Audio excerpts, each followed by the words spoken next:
Gracias. Muy buenas tardes. Gracias a los organizadores, al Departamento de Docencia por permitirme estar esta tarde, el día de hoy, compartiendo este simposio. Un saludo fraterno al patrono de estas jornadas, un gran amigo y maestro, el doctor Jaime Plaza Cepeda. Bueno, en la tarde de hoy vamos a hablar sobre factores de riesgo en cáncer de mama. La siguiente. El cáncer de mama es un tumor maligno más frecuente en las mujeres a nivel mundial.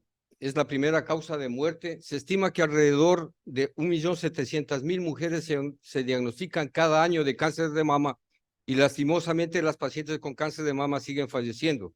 De ese 1.700.000 mujeres, fallecen alrededor de 522.000 mujeres. Y de toda esa incidencia, aproximadamente el 45% ocupan países como el nuestro, de bajos recursos, latinoamericanos de bajos y medianos recursos.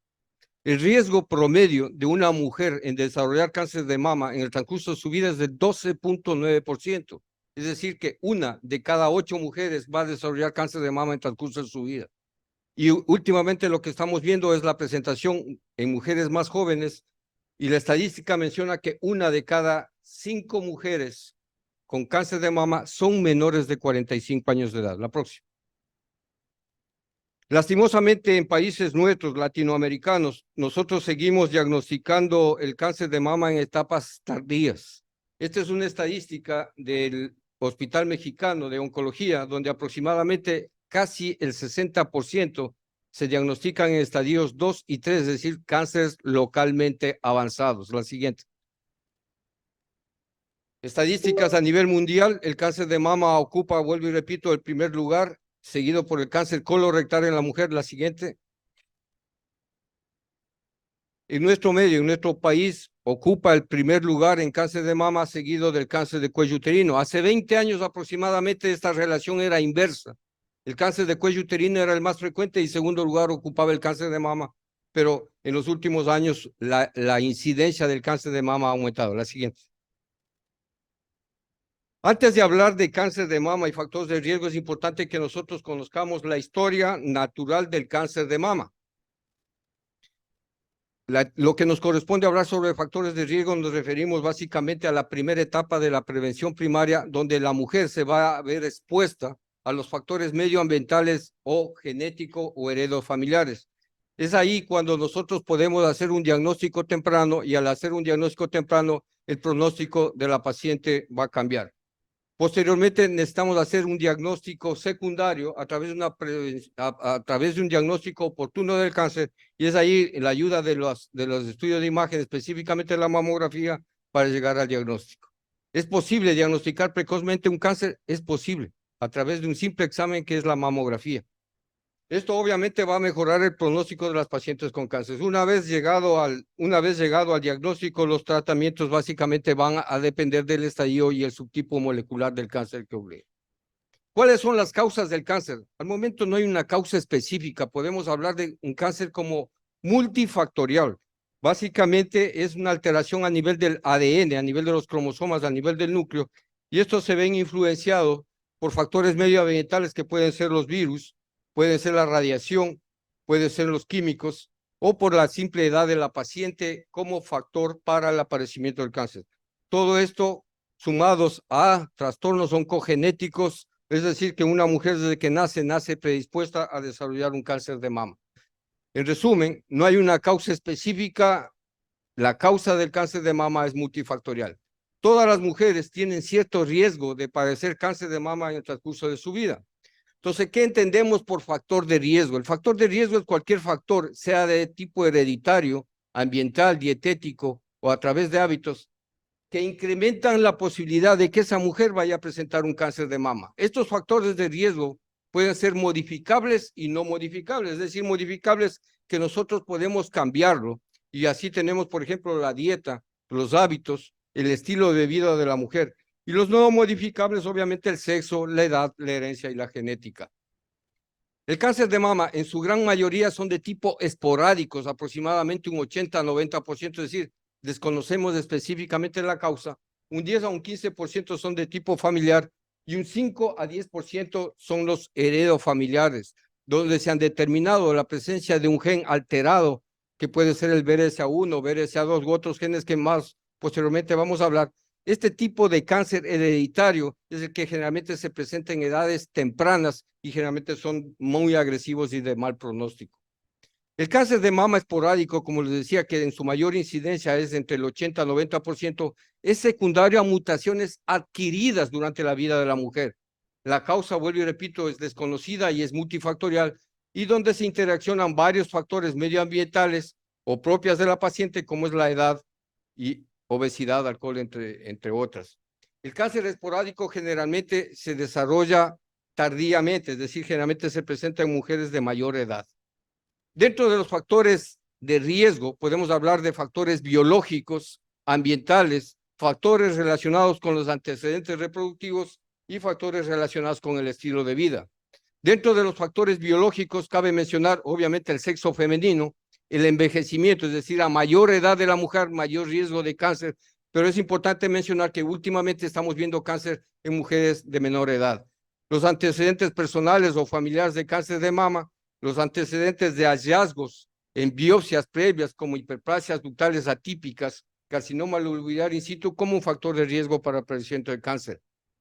La ventana estrogénica es un factor de riesgo, entendiéndose por ventana estrogénica el tiempo en que la mujer se ve expuesto a sus propias hormonas. Entonces podemos hablar de menarqueas tempranas, menores de 12 años, o menopausias tardías, pasados los 52 años, donde la mujer durante todo este tiempo, más de 40 años, se ve expuesta a sus propias hormonas y eso es lo que va a considerarse un factor de riesgo. Otro factor de riesgo considerado y que muchas veces dejamos pasar por alto es la densidad del tejido mamario o ser portadora de los genes BRCA1 y BRCA2.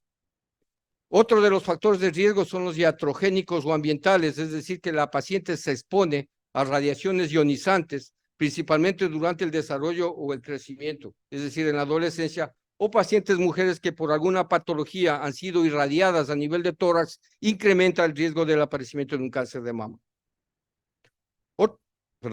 Otro de los factores de riesgo relacionados son los antecedentes reproductivos, o sea, un factor de riesgo es aquella mujer que nunca se ha embarazado, o aquella mujer que su primer embarazo o pasa a partir de los 30 o 32 años, o uso de terapia exógena, por ejemplo, terapia de reemplazo hormonal en mujeres pre- y posmenopáusicas por más de 5 años.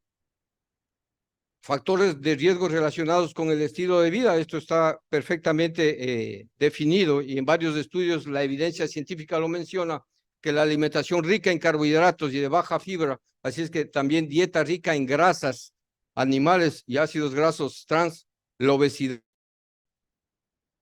El factor de riesgo más importante relacionado con el estilo de vida en países latinoamericanos y países industrializados hemos considerado la obesidad y el sobrepeso. En México es prevalente un problema de salud. Obviamente la mujer con sobrepeso o obesidad es una paciente que tiene mayor cantidad de estrógenos circulantes. Entonces se ha visto que mujeres obesas, posmenopáusicas, tienen mayor riesgo de desarrollar un cáncer de mama versus a pacientes con índice de masa corporal normal. Pacientes supervivientes de cáncer de mama obesas tienen mayor riesgo de recurrencia o de segundos primarios una vez que ya han tenido su primerio de cáncer de mama. La siguiente. La literatura menciona y la evidencia científica habla sobre que los factores que modifican esto y todo está relacionado con el índice de masa corporal más alto y el riesgo de cáncer de mama en la mujer posmenopáusica. Y se ha visto que especialmente en este tipo de pacientes es frecuente encontrar el subtipo molecular, los luminales A. Obviamente existe una relación inversa en mujeres premenopáusicas a diferencia de las mujeres posmenopáusicas en cuando se refiere a un índice de masa corporal. La siguiente. Varios artículos ustedes van a encontrar en la literatura médica relacionados con factores de riesgo, el consumo de cigarrillo, la actividad física o el sedentarismo, el consumo de alcohol, el tipo de dieta occidental que disponemos, las concentraciones de estradiol. La siguiente, por favor. La terapia de reemplazo hormonal, la lactancia más bien como un factor de protección para el aparecimiento de cáncer de mama. La siguiente. La siguiente. Todo esto bajo evidencia científica. La siguiente. Este fue un estudio presentado en el último ESMO del 2023, es el estudio CENEIR, donde se evidencia que vivir o trabajar en lugares con niveles elevados de partículas finas aumenta el riesgo de cáncer de mama. La siguiente.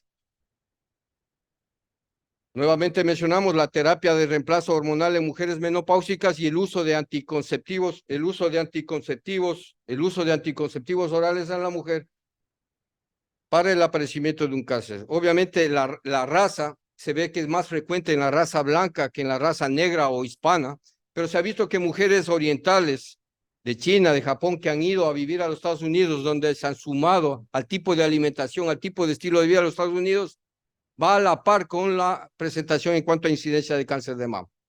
La edad, como habíamos mencionado, a partir de los 45 años de edad, la incidencia del cáncer de mama aumenta, pero es necesario pensar que el 20% del cáncer de mama en América Latina son menores de 45 años en relación a un 12% en pacientes industrializados.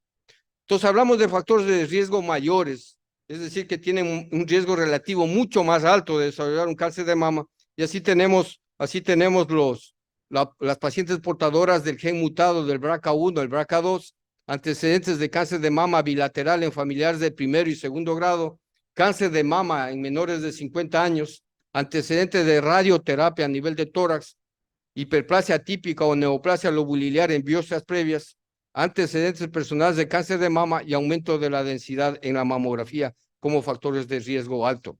Dentro de los antecedentes familiares es importante mencionar en un análisis conjunto de aproximadamente 50,000 pacientes con cáncer de mama y en 100,000 controles, el riesgo de cáncer de mama aumentaba casi al doble si la mujer tenía un familiar de primer grado afectado por cáncer de mama y se triplicaba si tenía dos familiares de primer grado afectados.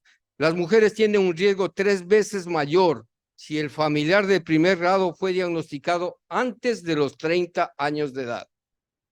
Habíamos mencionado lesiones premalignas como son las adenosis esclerosantes, la cicatriz radiada, la hiperplasia ductal atípica como factores de riesgo alto de malignidad a una paciente para que vaya a presentar un cáncer invasor. Varios estudios publicados en la literatura médica hablan de que la densidad mamaria es un factor moderado por detrás de la edad y la historia familiar como factor de riesgo para el aparecimiento de un cáncer de mama. Este es un estudio último publicado en este año, donde se menciona que las mujeres con una disminución más lenta en la densidad mamaria tenían un mayor riesgo de cáncer de mama.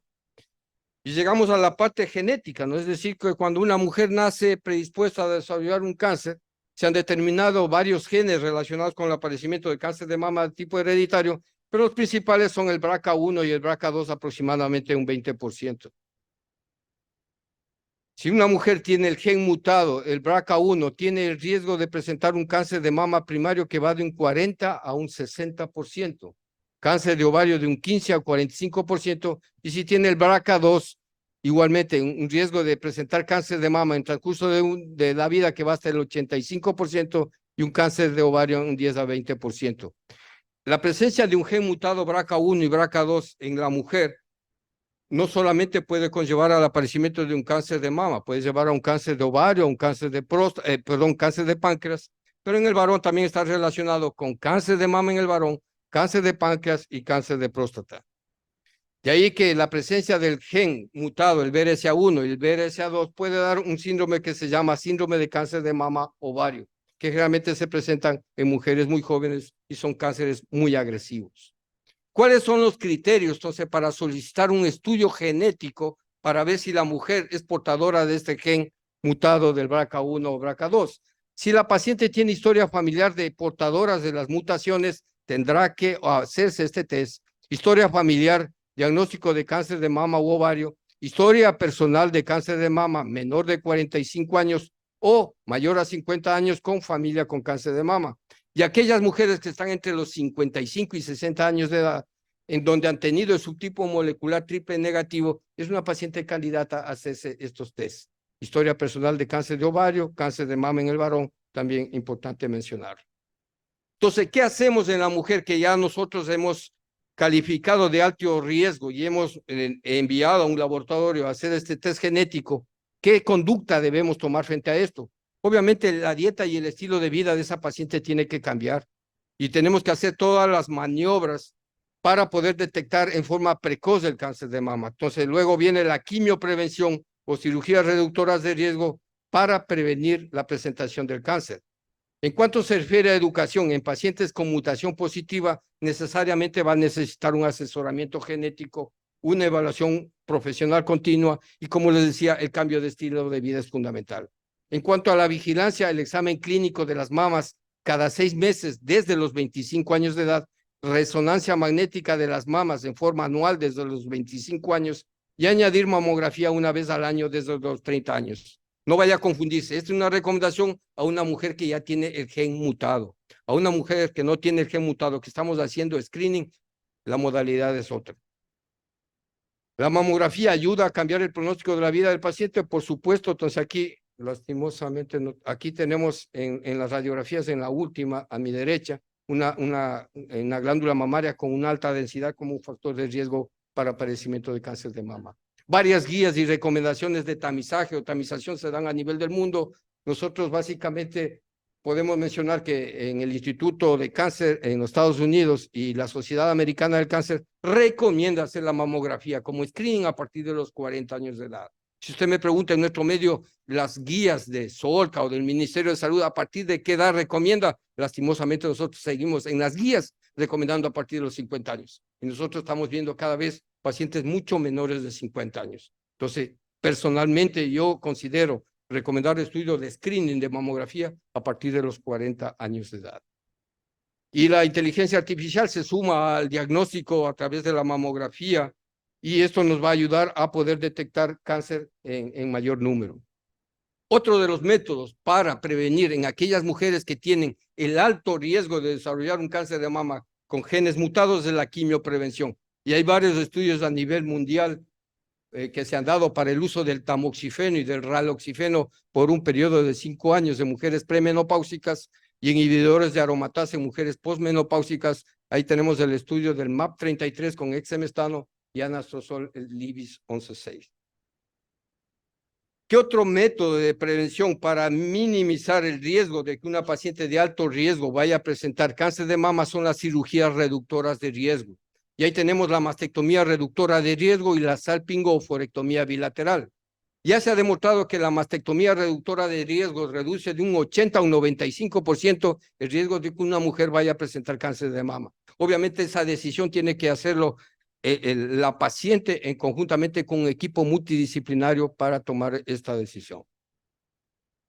Entonces, ¿en qué se aconseja realizar una mastectomía reductora de riesgo? Aquellas mujeres que ya tienen el gen mutado, ¿no? Pacientes de alto riesgo, pacientes que tienen antecedente de irradiación en la caja torácica, en el tórax, esas serían las candidatas. ¿Cuáles son las opciones quirúrgicas como mastectomía reductora de riesgo? Tenemos la mastectomía total simple o mastectomía preservadora de piel, que debe incluir la cola axilar y la fascia del pectoral mayor. Y tenemos la mastectomía preservadora del complejo areola-pezón, que brinda resultados estéticos más favorables, que es en lo que actualmente los especialistas nosotros estamos recomendando. Aquí varios ejemplos de arriba ustedes ven ahorradora de piel, ¿no? Con una cirugía de reducción de la mama contralateral o de ambas mamas. Y abajo el nipple sparing, que es una mastectomía subcutánea con conservación del complejo areola-pezón con colocación de un implante.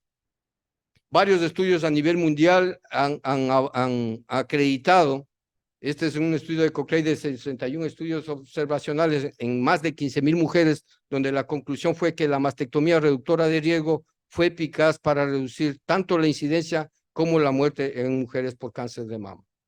Este es el estudio de los italianos, igual donde dan la relevancia importante en cuanto se refiere a la mastectomía reductora de riesgos en pacientes con gen mutado BRCA1 y BRCA2. En Latinoamérica, el doctor Eduardo González del Instituto Rofo también recomienda a pacientes de alto riesgo portadoras de mutaciones BRCA1 o BRCA2. Y la Sociedad Americana de Cáncer recomienda hacer cirugía profiláctica, es decir, mastectomía reductora de riesgo, todo lo que ya hemos hablado en los anteriores slides.